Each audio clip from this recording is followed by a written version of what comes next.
Assalamualaikum warahmatullahi wabarakatuh. Perkenalkan, nama saya Dafa Badruzaman dari kelas intervensi psikologi.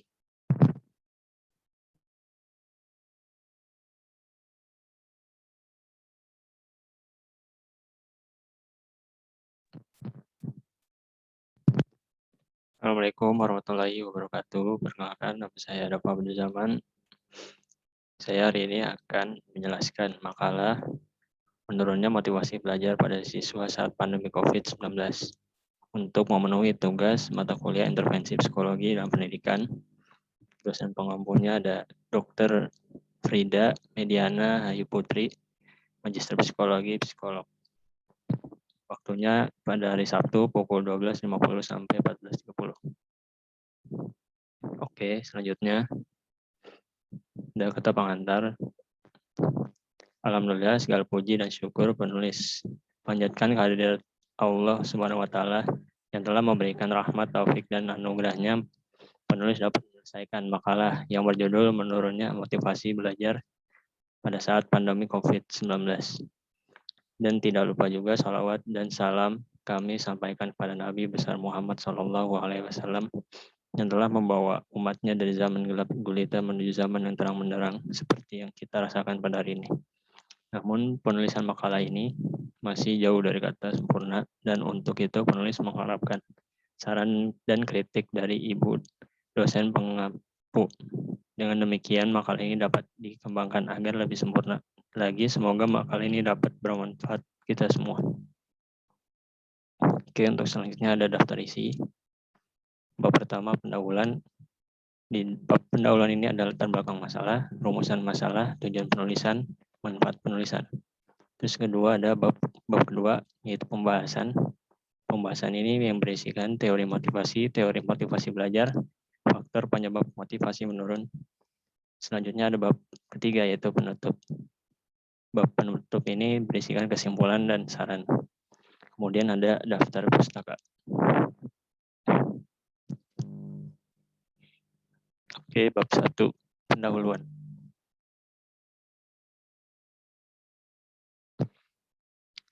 Latar belakang. Setiap individu memiliki keinginan untuk merubah dirinya menjadi lebih baik. Perubahan tersebut dapat tercapai dengan belajar. Begitu juga siswa di sekolah. Mereka memiliki keinginan untuk berubah, mengetahui banyak hal, berkeinginan meningkatkan kreativitas dan intelektual yang ada dalam dirinya. Akan tetapi untuk situasi saat ini, sedang terjadi pandemi COVID-19 yang mengharuskan semua orang untuk tetap di rumah. Mahasiswa dan pelajar diarahkan untuk belajar di rumah atau online. Banyak dari siswa yang merasakan tidak nyaman saat melakukan kegiatan belajar secara online, yang mengakibatkan kesulitan belajar dan belum bisa menyesuaikan dengan lingkungan barunya.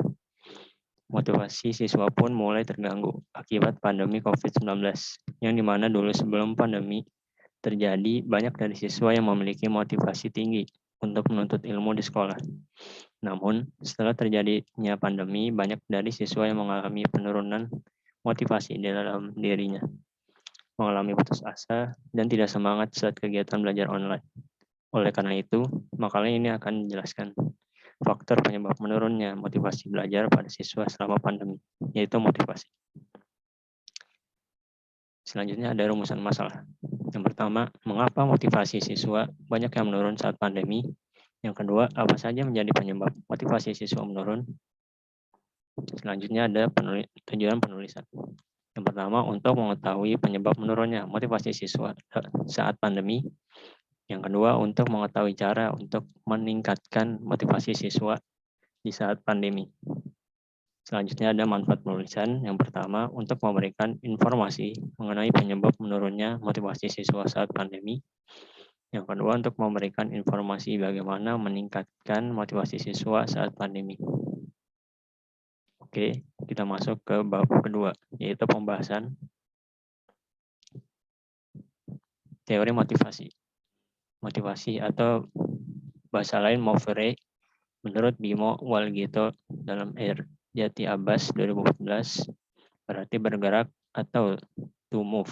Jadi motivasi diartikan sebagai kekuatan yang terdapat dalam diri organisme yang mendorong untuk berbuat atau merupakan driving force.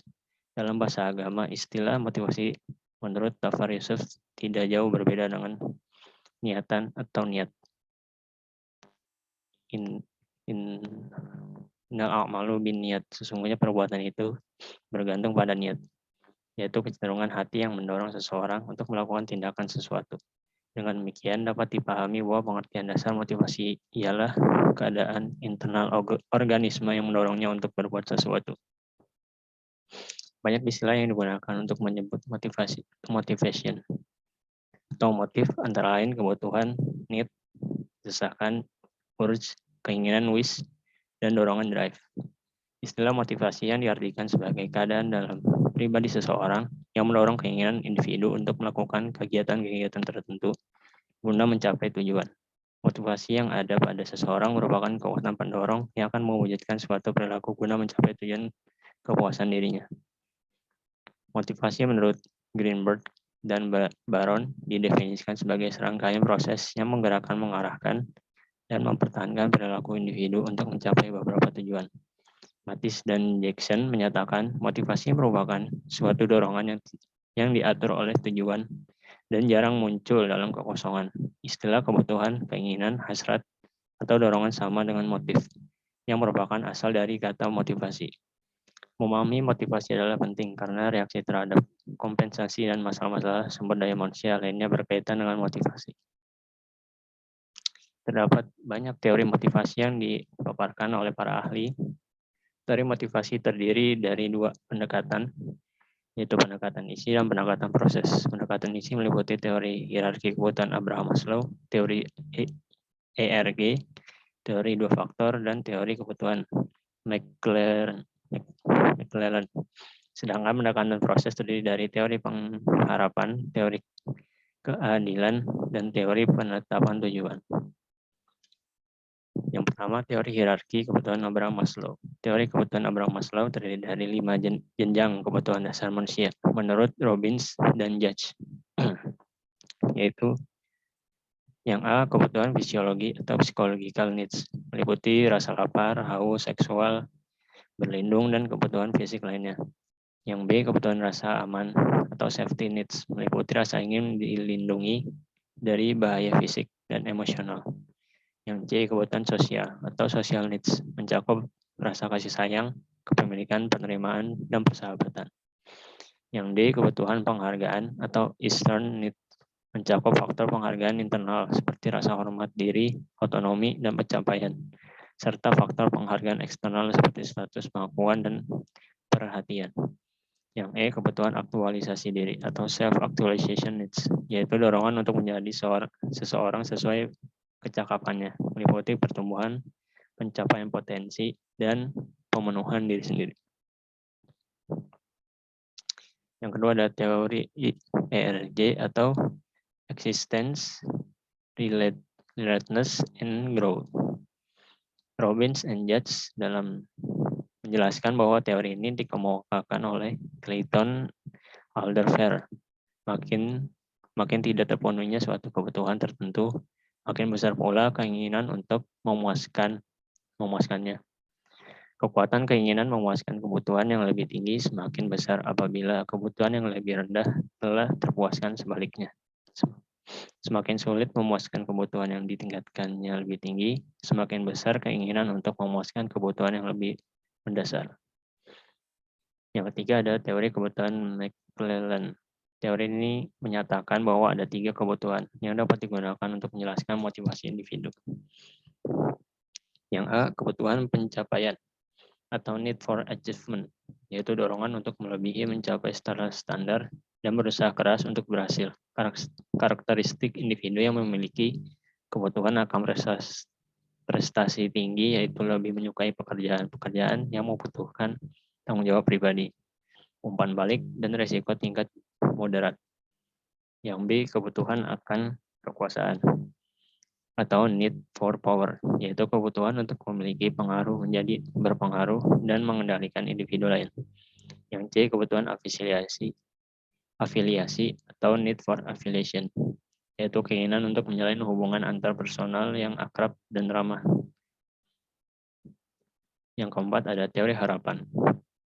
Teori harapan atau ekspektasi teori dikembangkan oleh Viktor Fromm yang menjelaskan bahwa kekuatan dari suatu kecenderungan untuk bertindak dalam cara tertentu tergantung pada kekuatan dari suatu harapan bahwa tindakan tersebut akan diikuti dengan hal yang ada dan pada daya tarik dari hasil itu terhadap individu tersebut.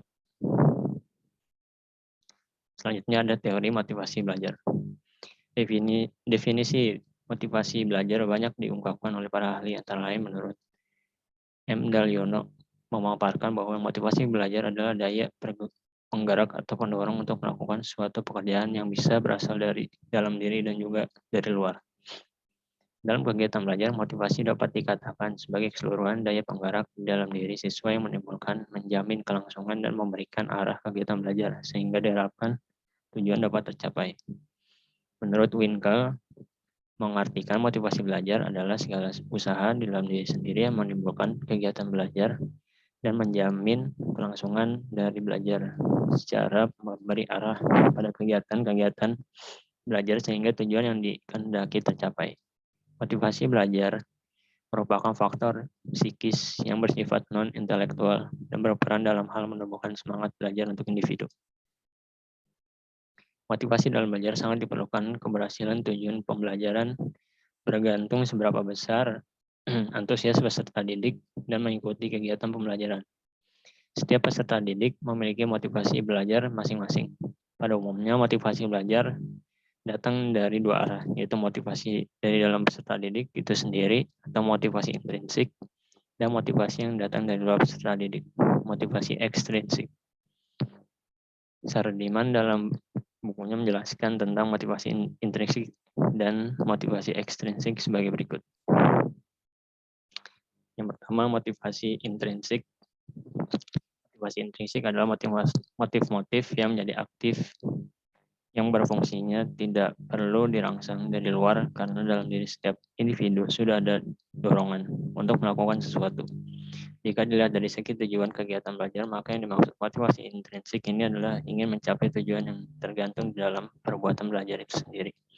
Jadi motivasi muncul dari kesadaran diri sendiri dengan tujuan secara esensial, bukan sekadar simbol dan seremonial.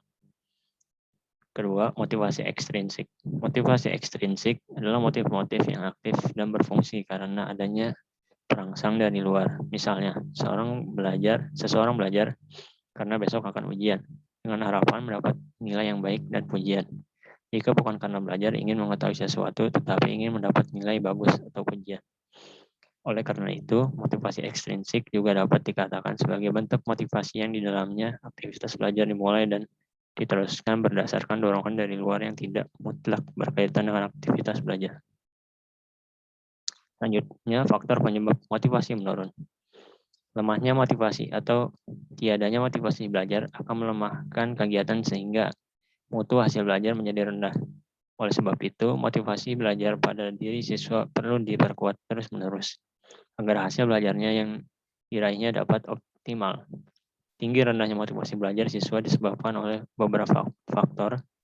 Faktor-faktor yang mempengaruhi motivasi belajar adalah cita-cita atau aspirasi siswa, kondisi jasmani dan rohani siswa, kondisi lingkungan siswa, unsur-unsur dinamis belajar, dan upaya guru pembelajaran siswa. Adanya siswa yang bermasalah dalam belajar menjadikan guru dituntut untuk peka terhadap permasalahan yang dialami siswa. Di samping itu, guru juga harus memahami penyebab munculnya permasalahan belajar tersebut. Guru kurang menyadari adanya sebab-sebab siswa yang mengalami masalah dalam belajar. Guru cenderung memperlakukan siswa dengan sama tanpa memperhatikan kebutuhan khusus siswa. Padahal setiap individu membutuhkan perlakuan yang berbeda, sehingga tindakan yang dilakukan pun harusnya berbeda sesuai kebutuhan siswa. Terdapat beberapa faktor yang dapat mempengaruhi motivasi belajar siswa, diantaranya adalah faktor internal dan eksternal. Faktor internal yaitu faktor yang bersumber dari dalam diri siswa, seperti kondisi jasmani dan rohani, cita-cita atau aspirasi, kemampuan siswa, dan perhatian. Faktor eksternal yaitu faktor yang bersumber dari luar diri siswa, seperti kondisi lingkungan siswa, unsur-unsur dinamis dalam belajar dan pembelajaran, dan upaya guru dalam mengelola kelas. Pandemi COVID-19 membuat proses pembelajaran dilakukan di rumah masing-masing dengan terhubung di dunia maya atau daring antara guru dengan siswa. Banyak sekali kendala dan hambatan yang ditemukan saat proses pembelajaran. Salah satunya kondisi dan situasi nyaman untuk belajar siswa. Karena tidak semua siswa dapat nyaman belajar di rumahnya. Terlebih ada beberapa kondisi situasi rumah yang sangatlah mengganggu kenyamanan siswa untuk belajar. Seperti rumahnya terhubung dengan usaha orang tuanya yang membuat bisnis suara yang akan mengganggu konsentrasi belajar siswa tersebut. Ada beberapa faktor yang menyebabkan minimnya motivasi belajar siswa dalam melaksanakan pembelajaran jarak jauh, yaitu 1. Kurang memadai fasilitas untuk menunjang pembelajaran jarak jauh. Kondisi pandemi COVID-19 mengakibatkan proses pembelajaran yang awalnya secara luring atau tatap muka langsung di kelas berubah menjadi daring atau tatap muka melalui jaringan internet. Dalam menunjang pembelajaran daring, siswa dan guru harus menggunakan gawai seperti smartphone, laptop, notebook, dan lain-lainnya, di mana harus disiapkan secara pribadi siswa ataupun guru. Beberapa siswa yang memiliki gawai mengaku masih ada kesulitan yang harus mereka hadapi, yaitu ketidakadaan kuota internet, di mana hal tersebut sangatlah mengganggu proses pembelajaran siswa dan guru karena pembelajaran daring membutuhkan sekali akan kuota internet. Walaupun pada aslinya pemerintah sudah memberikan bantuan terhadap siswa dalam menyediakan kuota internet setiap bulannya sebanyak 35 GB sampai 50 GB. Namun kebanyakan siswa masih kekurangan untuk mengakses materi yang diberikan oleh gurunya. Karena kuota tersebut tidak sepenuhnya bisa digunakan untuk mengakses dunia maya sepenuhnya. Sebagian besar ditujukan untuk media pembelajaran seperti Zoom Meeting, Google, WhatsApp, dan lain-lain. Kedua, ketidaksiapan siswa dalam proses pembelajaran jarak jauh.